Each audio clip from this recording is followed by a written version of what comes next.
Assalamualaikum warahmatullahi wabarakatuh. Selamat datang lagi di channel Musa Asari. Jangan lupa untuk di-subscribe, di-like, dan di-share sebanyak-banyaknya di teman-teman Anda supaya channel Musa Asari semakin jaya dan berkembang. Terima kasih, hari ini saya Rindi Astika Yuliana kembali hadir menemani teman-teman virtual semuanya.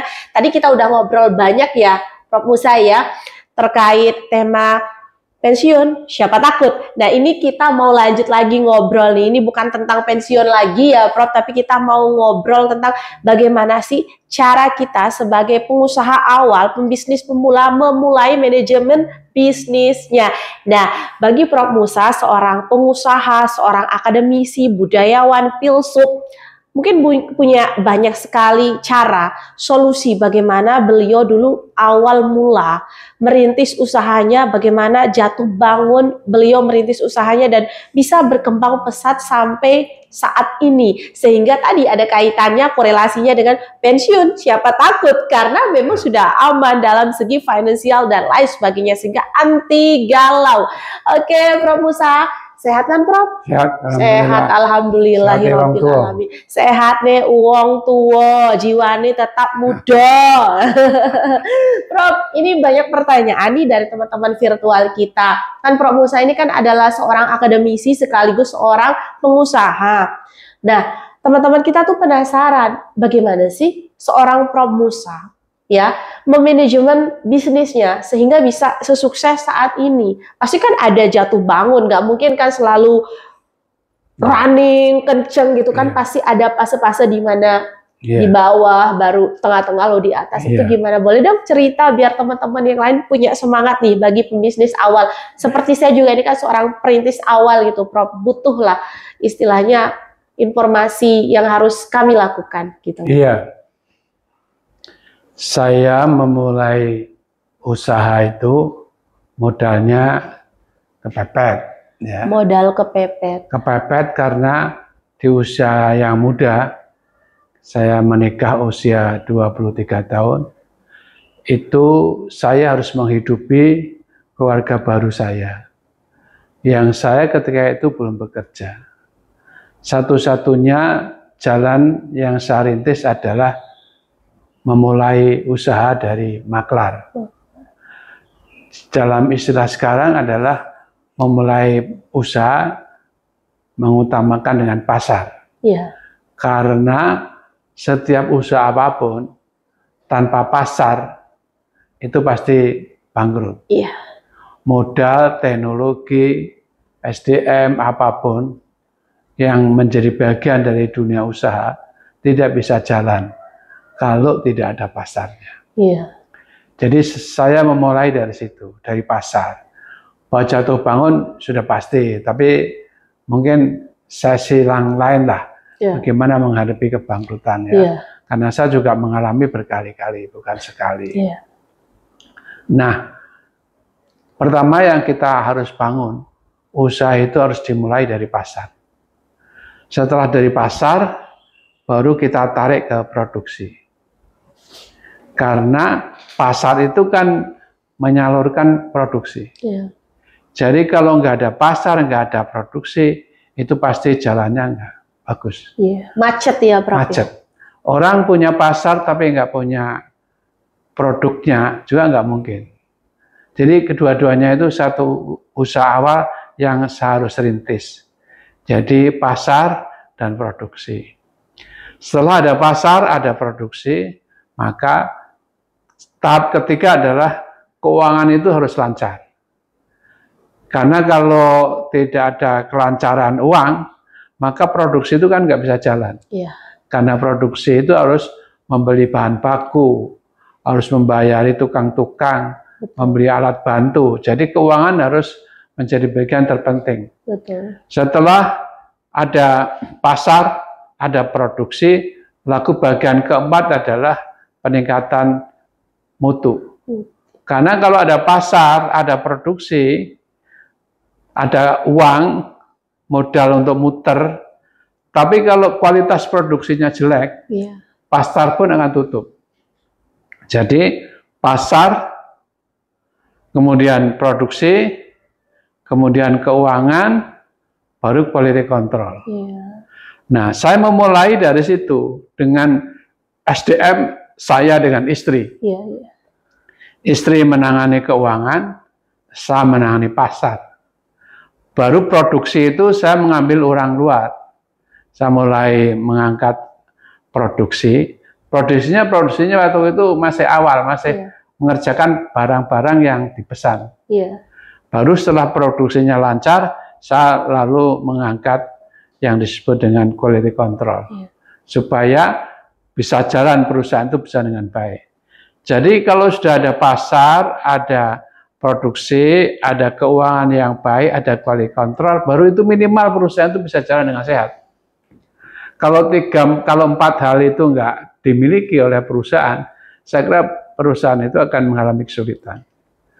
Baru dari 4 hal itu saya kembangkan ke yang lain-lain, seperti jaringan, seperti program pelatihan, terus bagaimana sertifikasi produk, itu baru saya masukkan setelah keempatnya ini selesai. Jadi saya memimpin sendiri, keuangan ditangani oleh istri, kemudian melibatkan orang luar untuk produksi, demikian juga untuk quality control, ini sudah jalan. Iya. Jadi 2 yang vital itu saya tangani dengan istri, kemudian yang 2 hal yang penting juga untuk menunjang produksi dan quality control. Dari sini lalu perjalanan perusahaan itu berjalan normal. Iya. Dari situlah manajemen awal itu adalah memanage ke-4 bidang itu. Jadi dengan manajemen yang efisien, saya lebih mengutamakan efisiensi. Nah, lalu saya bisa berkembang. Itulah awal mula bagaimana saya memulai membangun manajemen perusahaan. Baru yang lain-lainnya itu setelah ini siap, baru saya kembangkan yang lain-lain. Jadi dari situ mulainya. Awal mula ya Prof, yang harus kita sebagai seorang pembisnis pemula, pertama kita harus mempersiapkan pasar tadi, ya Prof ya. Lalu kedua finansial, keuangan, produksi dulu, baru keuangan, lalu quality control itu ya. Baru hal-hal yang lain seperti halal, sertifikasi tadi, lalu apa istilahnya? Kalau saya kan jaringan dengan penyedia bahan baku, kemudian kerjasama dengan perusahaan-perusahaan di luar, baru itu saya lakukan didasarkan pada 4 hal tadi. Jadi pertama itu yang penting, baru yang lain-lain termasuk dengan, kan saya supaya SDM-nya bagus harus ngikutin pelatihan. Tanpa pelatihan kan nggak mungkin manajemen saya bisa jalan, karena tanpa pelatihan, baik di bidang keuangan, di bidang produksi, saya nggak bisa meningkatkan diri. Betul, kan nggak punya bayangan sama sekali gitu ya. Iya, jadi itu semuanya berjalan alamiah. Setelah bertahap, setelah kemudian jalan, baru saya pikirkan mulai pasar dengan berdasarkan produk yang saya produksi. Jadi setiap produk itu punya pasarnya sendiri, dan dia harus ada yang menangani khusus di bidang produksi itu. Oke, nah semisal Prof kita tadi berbicara yang paling utama adalah pasar. Berarti kan kita harus menentukan segmen pasar kita seperti apa kan Prof? Lalu upaya apa yang harus kita lakukan untuk menentukan atau dapat mengkualifikasikan segmen pasar kita tadi Prof? Ya kan pada waktu kita pertama kali, kan kita mesti survei pasar. Karena pasar itu kan luas. Kalau saya di bidang pengecoran logam, kalau kita ke toko saja, betapa banyak mesin yang bisa diproduk. Nah, saya melakukan survei, mana kira-kira produk yang ada pasarnya, yang bisa saya kerjakan sesuai dengan kemampuan teknologi yang saya punyai kan. Nah, dari situ saya menggunakan survei pasar. Setelah survei pasar, saya lalu bisa membayangkan kemampuan saya memproduksi barang ini. Lalu saya menyiapkan orang produksi, ya, termasuk mencari orang yang memang bisa mengikuti kebutuhan pasar. Jadi semua saya orientasikan kepada kebutuhan pasar, tidak di luar itu. Baru dari situ pasar dengan sendirinya akan berkembang, dan dengan demikian juga produksi, quality control, semuanya akan berkembang. Tapi dari situ saya memulainya dari dasar-dasar yang harus saya perkuat yaitu pasar, produksi, finansial, Quality control. dan quality control. Oke, Prof. Tadi kan kita survei ya, Prof. Ya, kita turun langsung ke lapangan, ngecek sebenarnya pasar atau segmentasi saya itu siapa, kan seperti itu ya, Prof. Ya. Nah, ada hal yang menarik terkait segmentasi pasar pada eranya Prof dulu ketika awal merintis dengan istri gitu ya, Prof. Kan dulu kalau kita mau ngecek segmentasi pasar kan kita masih secara konvensional, karena teknologi belum secanggih saat ini, Prof. Kalau saat ini kan gampang nih, misalnya kita punya sebuah bisnis, bahkan rata-rata orang sekarang beralih bisnisnya ke online ya, Prof. Ya. Dan mereka bisa men-setting sendiri pasarnya tanpa harus capek-capek survei ke lapangan. Ya kan, Prof. Kita misalnya kita mau beriklan di Google, istilah Google Ads, misalnya atau social media ads, tinggal kita setting, misal sasaran pasar kita siapa untuk produk kita, entah itu laki-laki atau perempuan, lalu usianya seperti apa ya tadi, gender, usia, kemudian geografisnya di mana, itu kan bisa kita setting. Terus target jumlah berapa orang yang mau kita sasar juga kita bisa setting. Lah, lalu kalau zamannya Prof dulu bagaimana suka dukanya merintis untuk mencari segmentasi pasar, karena kan masih serba konvensional. Benar. Saya mulai dari masuk ke pasar, yaitu ke pasar khusus alat-alat mesin. Dari survei di pasar kan saya tahu apa yang bisa saya buat. Nah, berdasarkan hasil survei, saya akan menentukan bahwa saya akan bergerak di bidang ini. Saya nggak mungkin kan ngambil produksi-produksi yang saya sudah nggak bisa bikin. Nah, saya mulai dari produksi spare part mesin. Nah, saya mulai dari bikin puli. Puli itu alat yang bisa menggerakkan mesin penggerak dan mesin yang digerakkan lewat V-belt, fan belt itu. Nah, saya mulai dari membuat puli itu. Dari puli itu kemudian hampir semua toko itu selalu berhubungan dengan mesin yang menggerakkan dan mesin yang digerakkan. Nah, saya bikin alat yang memungkinkan dua mesin itu jalan. Nah, saya ketika itu tinggal lihat ini apa saja yang bisa membutuhkan puli. Antara namanya saya lihat ada diesel dan ada generator. Yang menggerakkan generator itu diesel. Diesel bisa menggerakkan generator antara karena ada puli. Nah, saya bikin puli itu. Puli itu saya jual lah ke toko-toko itu, dan puli adalah kemampuan pertama yang saya bikin. Dan masuk ke pasar melalui bikin puli itu. Berarti pada saat itu Prof Musa door to door ke setiap toko-toko bahan baku tadi. Iya, tapi kan waktu itu pasarnya itu kan bukan pasar yang khusus untuk alat-alat itu kan ada. Alat-alat itu ya kan. Jadi saya begitu masuk di pasar itu saya tahu seluruh kebutuhan puli yang ada di pasar itu berapa. Siapa saja yang butuhkan. Saya tahu persis karena saya bisa tanya, bisa lihat sendiri. Dan kemudian saya tawarkan. Dan memang menguasai bidang itu juga ya, Prof. Karena tadi Prof mengatakan kalau kita tidak menguasai bidang yang kita tekuni juga susah. Bisa jadi kita nanti sebagai entrepreneur ditipu juga bisa ya, Prof. Karena ini orang kok kurang meyakinkan, gimana mau saya ajak bekerja sama, dia aja nggak paham tentang kapasitasnya atau mungkin kualitas produk yang ia buat atau quality control tadi ya, Prof. Nah, ini menarik lagi, Prof. Kalau dulu kan kita berbicara tentang challenge atau persaingan dunia usaha kan tidak seberat saat ini. Saat ini semakin maju teknologi, persaingan usaha kan juga semakin berat kan, Prof. Kalau kenapa dikatakan demikian? Kan kita tahu sendiri saat ini semua produk-produk banyak berasal dari negara tirai bambu lah. Sudah umum, sudah lumrah ya, Prof ya. Banyak yang dikirim ke Indonesia begitu. Nah, itu kan kadang orang-orang Tiongkok itu kalau menjual bahan baku itu harganya murah banget. Sedangkan kita di sini kan orang lokal ketika memproduksi sesuatu kan otomatis ya kita modalnya juga cukup lumayan besar. Otomatis kan kita jual di pasar juga tidak mungkin juga terlalu rendah gitu. Nah, itu bagaimana meminimalisir persaingan pasar lokal dengan persaingan dari negara Tiongkok gitu. Ya, saya kan ketika itu bukan bikin mesin, tapi alat yang memang diperlukan oleh mesin-mesin itu. yaitu poli tadi. Oh. Jadi saya tidak mulai ke produk yang canggih. Iya.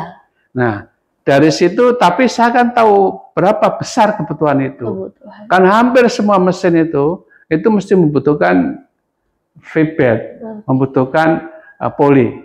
Nah, V-bed itu yang dari karet itu, yang menggerakkan dua mesin itu. Menggesekkan gitu ya, Bro.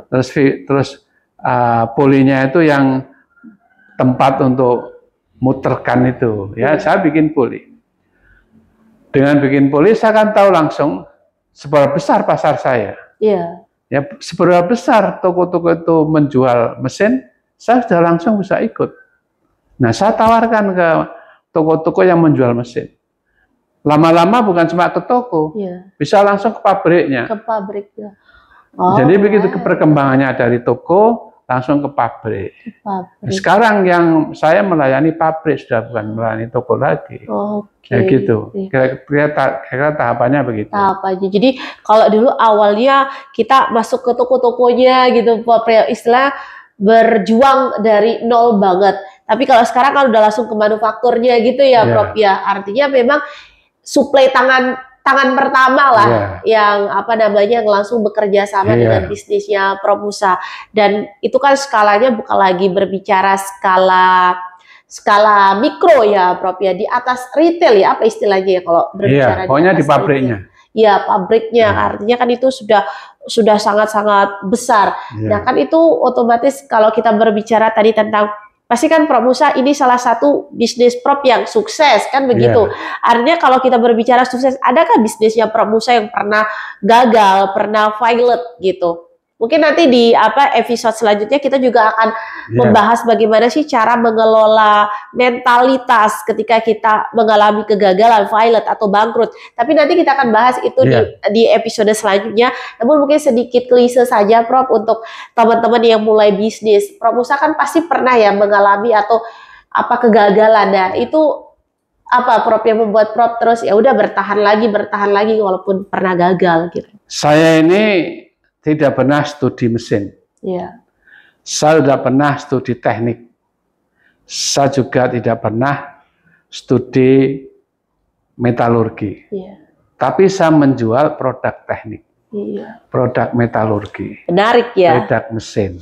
Jadi itu nggak gampang. Masa saya menjual barang yang saya tidak ngerti? Iya, benar. Ya, itu kan harus memerlukan kiat kan. Iya, benar. Ini kiatnya gimana orang yang nggak tahu apa-apa tentang mesin kok menjual produk-produk mesin?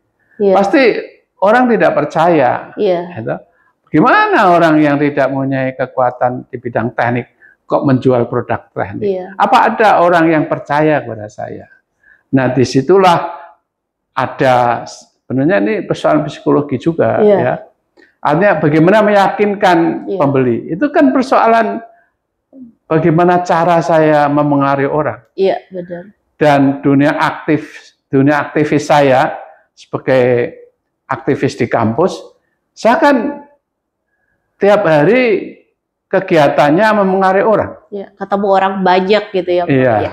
Jadi kemampuan saya mempengaruhi orang itu menjadi modal saya di dunia marketing. Bukan keahlian terhadap barang yang saya bikin. Betul. Karena keahlian yang saya bikin itu bisa saya serahkan kepada orang yang ahlinya. Tapi meyakinkan orang sehingga orang itu bisa membeli barang dari saya, itu kan tidak semua orang bisa. Betul. Ya, itu dalam psikologi yang sudah Ririn pelajari, itu bidang lain yang harus dikuasai oleh seorang marketing. Betul sekali, itu nanti masuknya ke soft skill ya, Prof ya. Jadi bagaimana kemampuan komunikasi intrapersonal kita, mengenali diri kita sendiri, dan komunikasi interpersonal, bagaimana kita berinteraksi dengan orang lain. Sehingga saya menjual produk teknologi, yaitu teknologi permesinan, tapi tidak tahu permesinan. Itu menarik sekali ya. Jadi itu dan sampai sekarang, sampai sekarang saya nggak tahu.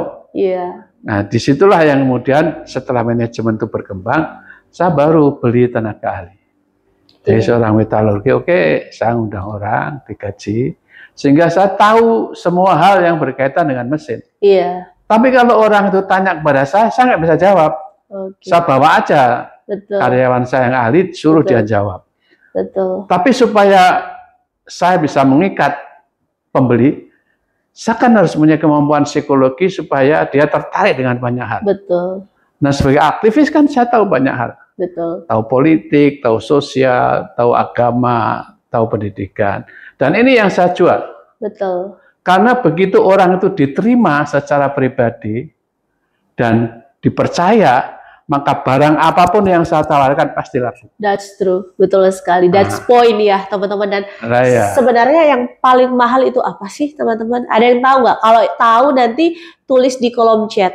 Yang paling mahal kan salah satunya adalah ide, ya nggak sih, Prof? Iya. Prof Musa, artinya di sini kita bisa bermimpi atau berpikir gini, oke, saya nggak punya kemampuan, skill lah, kita berbicara skill. Kalau knowledge, paling nggak kita punya bayangan tentang kita bisa belajar literatur ya Prof, tentang oh mesin adalah begini begitu ya Prof. Tapi kalau kita berbicara skill, Prof Musa disuruh yuk ngerjain mesin ini kan kita pasti nggak bisa karena itu bukan skill kita ya Prof. Tapi Prof Musa punya ide, dan idenya itu kan yang mahal, yang tidak semua orang yang punya skill dan knowledge tadi miliki.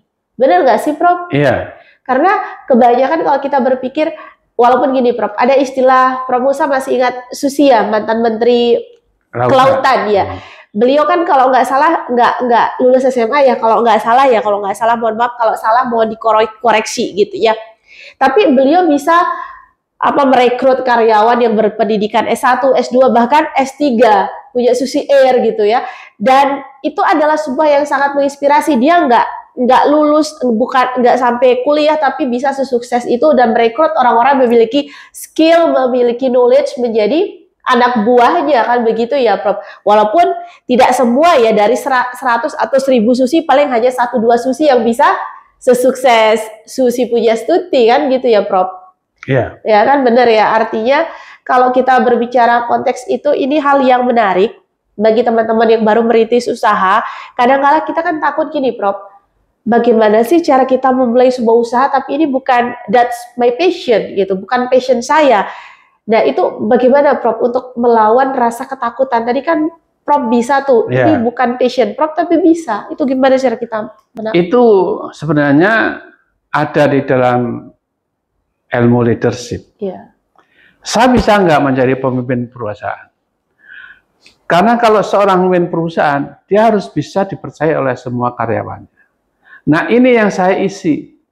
Saya itu punya ide, saya punya kemampuan untuk meyakinkan orang, dan orang percaya kepada saya. Sehingga orang nggak pernah merasa nanti Pak Musa mesti ngapusi, dia nggak ngerti soal teknologi. Orang lupa bahwa teknologi itu bisa dibeli. Saya kan nggak perlu menjawab sendiri, ngapain saya menjawab sendiri sesuatu yang saya nggak tahu. Saya kan bisa suruh orang saya suruh menjawab.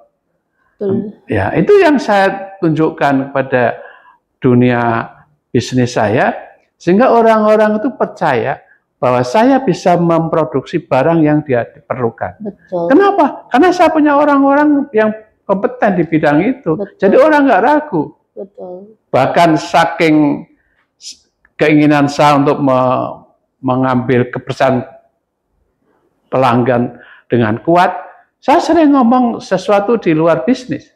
Soal politik, soal budaya, soal hubungan antar kelembagaan. Ini kan sesuatu yang orang banyak ingin tahu tapi tidak mendapatkan sumber yang layak. Nah, saya bisa menjadi teman mereka untuk menjawab soal-soal ini. Jadi kebutuhan teknologi dia bisa saya layani dengan orang-orang saya yang ahli di bidangnya. Betul. Tapi kebutuhan sosial dia bisa lewat hubungan baik dengan saya, karena bisa memberi jawaban soal-soal politik, soal-soal konflik, soal-soal maju mundurnya ekonomi dan seterusnya, saya bisa jawab. Betul. Sehingga dia bisa memperoleh banyak hal, bisa memperoleh pengetahuan di luar perusahaannya, tapi dari segi kebutuhan perusahaan dia bisa dipenuhi. dengan harga yang kompetitif. Iya. Dan itu yang menjadi kunci kekuatan kita. Jadi meskipun saya nggak ngerti apa-apa tentang mesin, orang itu percaya dan merindukan saya. Karena omongannya itu tidak melulu soal permesinan. Tapi saya bisa ngomong di tempat-tempat yang lain. Bahkan kadang-kadang saking situasinya bisa diciptakan, orang lebih senang ketemu saya bukan untuk bicara barang yang dia beli, tapi bicara sosial, politik segala macam. Nanti soal tenis baru dia hubungan sama orang saya. Sampai orang bisa begitu. Nah, kepercayaan dengan saya tinggi sama saya. Dari karyawan juga kepercayaan sama tinggi. Meskipun saya nggak bisa bikin apa-apa, kalau saya salah dia bisa tegur. Sama nih, kayak saya juga percaya dengan Prof. Musa. Jadi saya senang aja nih ngobrol, ngerjain Prof. Musa ya hari ini ya ngerjain. Saking percaya kalau Prof. Musa pasti nggak akan marah gitu. Ntar ini nih daftar pertanyaannya apa aja nih, jebak saya nggak di pertanyaan-pertanyaannya ya. Tapi karena saya udah percaya sama Prof. Musa nggak mungkin marah ke saya, jadi saya santai aja. Gitu.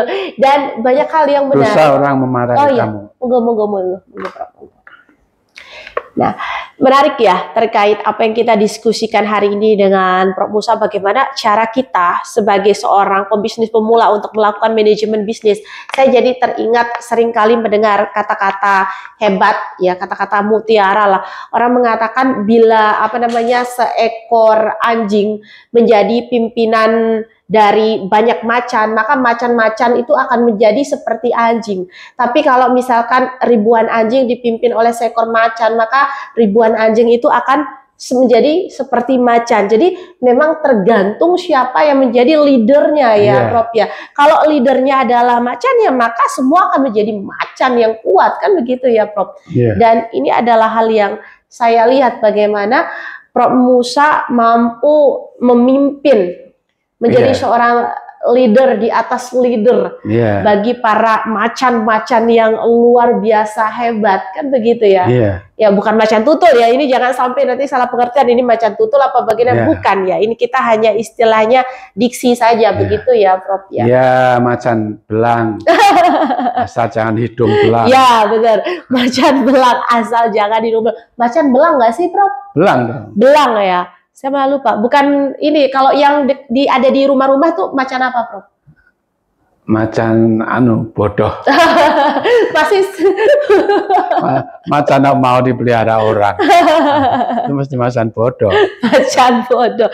Ya, itu sekilas intermezzo ya, teman-teman, terkait kita tadi berbicara tentang tentang leadership yang Prof Musa katakan bahwa ketika kita punya kemampuan komunikasi interpersonal yang baik, kemampuan marketing yang baik, kemampuan kepemimpinan yang baik, insya Allah yang namanya bisnis apapun pasti bisa kita jalankan ya, Prof. Karena memang berbicara trust itu nggak gampang. Sekalipun kita memiliki banyak modal dalam segi finansial ya, berbicara ekonomi. Kalau kita berbicara konteks ekonomi, berarti kan kita berbicara terkait kekayaan, ya nggak sih, Prof? Nah, kalau udah berkaitan dengan kekayaan, sejauh mana sih kita memiliki neto atau bruto dari kekayaan kita itu? Tapi walaupun kita memiliki itu semua, orang lain belum tentu, saya nggak percaya nih untuk berbisnis dengan dia, itu mungkin mafia nih, misalnya, contohnya seperti itu. Tapi terkadang kita hanya dengan modal komunikasi tadi yang interpersonal, saya punya bisnis dan saya punya kemampuan, skill dan juga knowledge, orang bisa langsung percaya, ya kan, Prof? Dan itu adalah ilmu yang bisa teman-teman sebagai seorang pemula lakukan. Nah, Prof, lagi nih satu lagi, Prof, yang mau saya tanyain, lagi-lagi privilege lagi, ya kan? Nah, kadang orang yang baru awal merintis bisnis, Prof, ketika dia jatuh ya, yang nggak punya privilege atau nggak punya modal, kan takut lagi untuk memulai bisnis lagi, karena pertama nggak punya modal, dan kalau memulai lagi dia harus mencari hutang karena nggak punya uang. Sedangkan orang yang udah punya privilege, kalaupun gagal, pilot di situ masih punya backup kan, masih ada kekuatan ekonomi di belakang layarnya, misalnya kekuatan ekonomi keluarga besarnya, orang tuanya, kan itu aman-aman aja bagi mereka. Sedangkan nggak punya privilege itu gimana, Prof, mereka? Itu jangan bergantung pada privilege. Kalau kita memulai usaha tanpa modal, Kalau bangkrut, apa yang hilang? Apa, Prof? Ya nggak ada yang hilang karena kita tidak punya modal. Kalau kita punya modal, bangkrut ya baru modalnya itu habis. Nah ini kita nggak punya modal. Modal kita adalah kepercayaan. Trust. Ya, kepercayaan ini yang tidak bisa dinilai berapa besarnya. Dan kepercayaan ini yang membuat kejatuhan itu bisa bangkit lagi. Jadi modal saya itu kepercayaan. Saya tuh nggak suka itu kalau ada orang mengatakan saya bangkrut karena nggak punya modal, saya nggak bisa bikin usaha karena nggak punya modal. Itu sesuatu yang bagi saya salah dan tidak sesuai dengan pengalaman saya. Karena pengalaman saya tidak berangkat dari situ. Saya berangkat dari kepercayaan. Akhirnya saya pun harus bisa menjadi orang yang bisa dipercaya. Dipercaya oleh karyawan, dipercaya oleh konsumen, dipercaya pemilik modal. Sebenarnya saya nggak punya apa-apa, kecuali melakukan bagaimana caranya semua stakeholder itu percaya sama saya. Pihak bank bahkan berkali-kali mendatangi saya untuk menawarkan uang untuk supaya diambil. Tapi saya akan mengambil secukupnya aja yang saya perlukan. Saya nggak terus kemudian mengambil sebanyak-banyaknya, akhirnya saya bangkrut, nggak bisa bayar utang. Jadi kita bisa mengukur kekuatan moral dan mental kita untuk menjaga kepercayaan. Dan akhirnya, karena saya bisa menjaga kepercayaan, dan modalnya adalah leadership, relasi itu datang dengan sendirinya mengajak saya. Sehingga kan sebenarnya meskipun, maaf ya, saya bukan pamer loh. Bukan ya, ini bukan ajang pamer, tapi ini ajang sharing ilmu. Saya membuka percetakan. Saya membuka usaha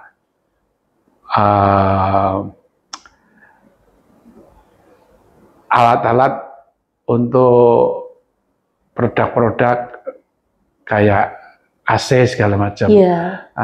Stamping part itu saya bikin di Jakarta.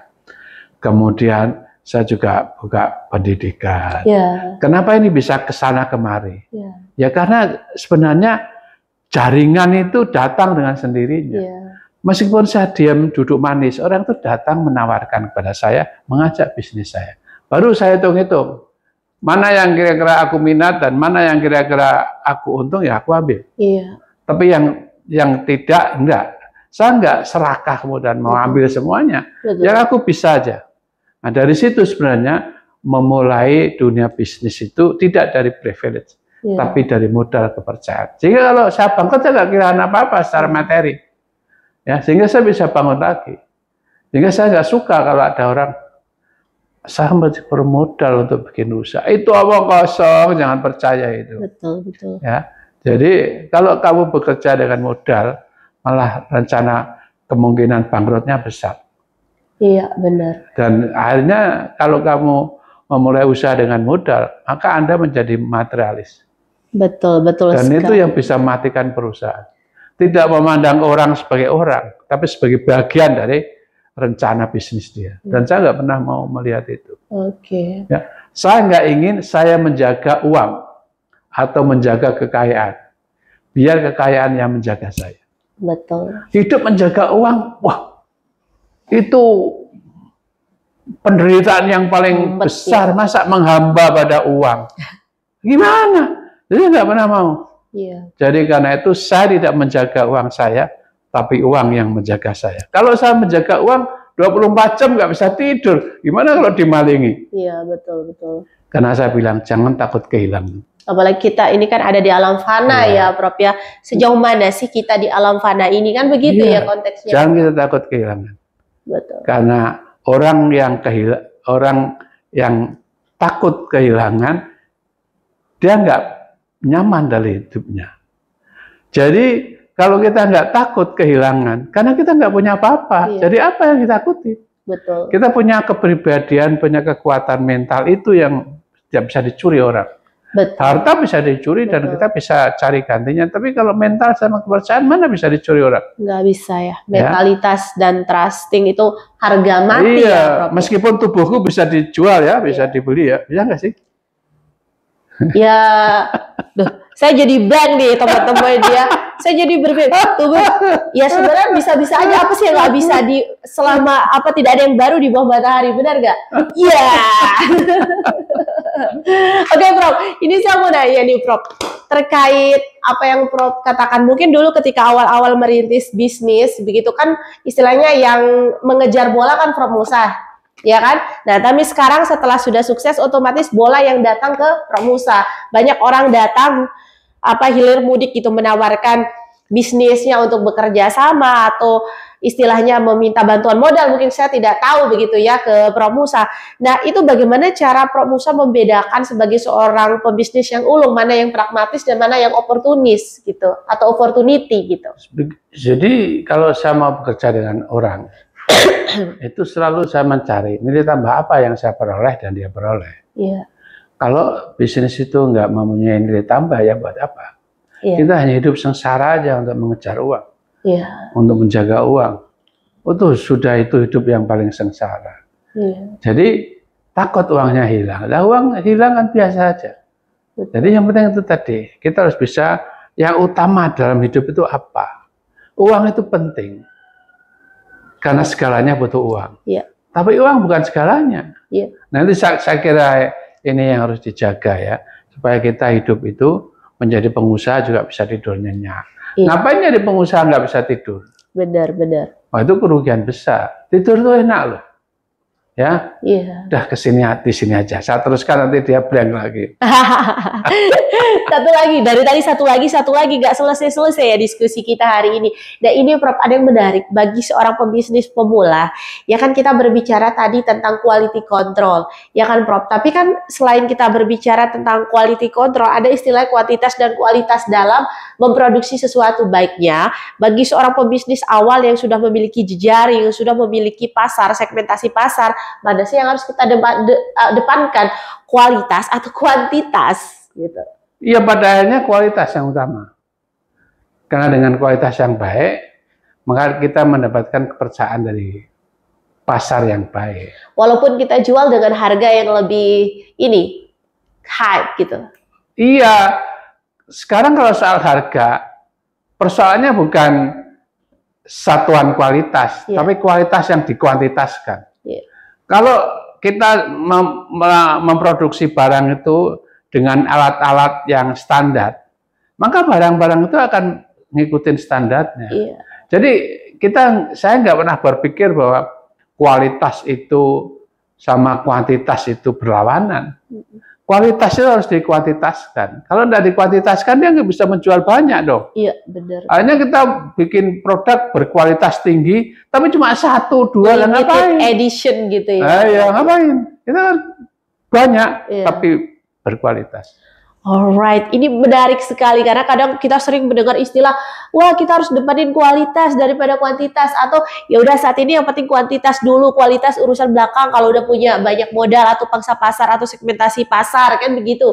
Tapi ini menarik dari statementnya Prof Musa yang mengatakan bahwa kualitas itu harus beriringan dengan kuantitas tadi ya Prof. Jadi tidak boleh bisa, tapi memang harus beriringan. Kita harus memproduksi sesuatu dengan skala banyak, tapi dengan quality yang the best kan begitu, karena pangsa pasar kita bukan 1-2 orang gitu ya, tapi meluas ya Prof ya maunya pasar kita.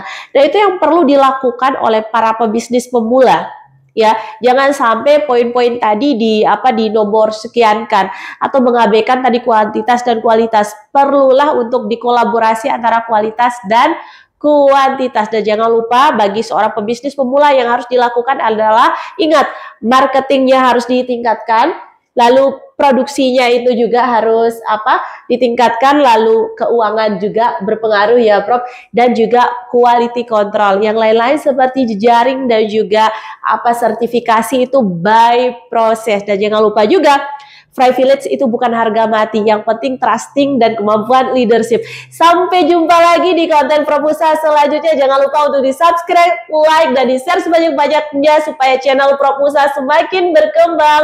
Wassalamualaikum warahmatullahi wabarakatuh. Waalaikumsalam.